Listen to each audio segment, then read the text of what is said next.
How's it going, YouTube? Happy, is it Monday? It is Monday.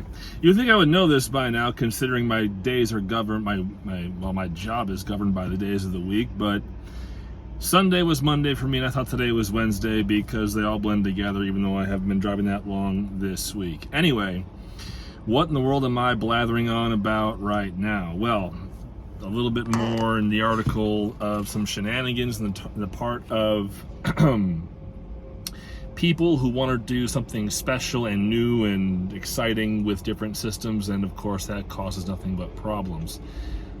First up, if you're a JB Hunt power only contractor like myself, no doubt you had to go through the rigmarole of getting reapproved as a power only contractor, because when JB Hunt teamed up with the highway.com website to do their onboarding and store all of their approval documentation and processes on, no one quite made sure the memo got across that even though JB Hunt as an organization requires 1 year of active authority for general freight contracting, meaning non-power only and non-JB Hunt equipment usage, the power only division accepts carriers that have an authority that's only 90 days old. You have to be 90 days old to be able to run JB Hunt power only, but you can still run JB Hunt power only despite not having that magical 365 days of active authority.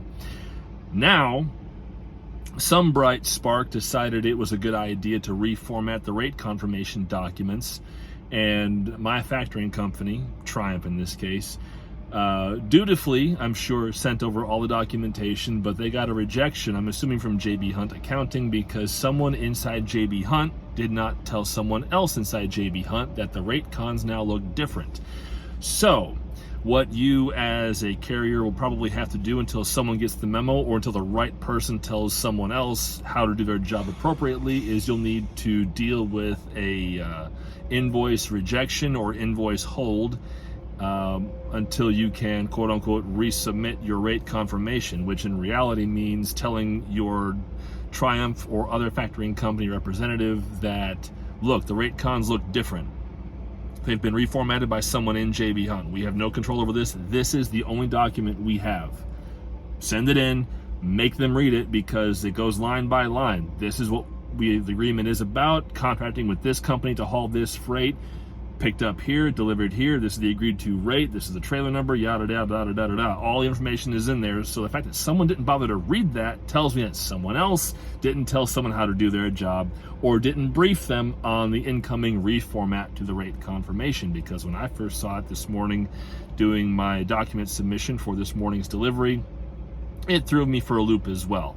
And I have to say that the constant need and desire for people to update things, I can understand it, because things always need to evolve. Businesses need to change, practices need to change, documents need to evolve, verbiage needs to change, so on and so forth. But get the word out so that everyone knows what to expect, including the folks who have to review and approve invoices, so that we as drivers can get paid. Because if we don't get paid, we're going to come and find whoever's not paying us, and we're going to have a problem one way or another. In this case, it's through email. At some point in the future, it may get a little more personal. I don't mean that as a threat or a promise of future violence, but at some point, there needs to be a line drawn in the sand where someone's error that complicates my business and my ability to ensure that I meet my financial obligations after I've completed a job for someone is going to require a more direct approach to dealing with errors of this nature. Fortunately, this is a minor error. It'll be swiftly corrected and life will move on. However, it is something to be aware of, especially again if you're a JB Hunt power only contractor. If you did not have this problem, it means you probably got a smart person reviewing your invoice for submission.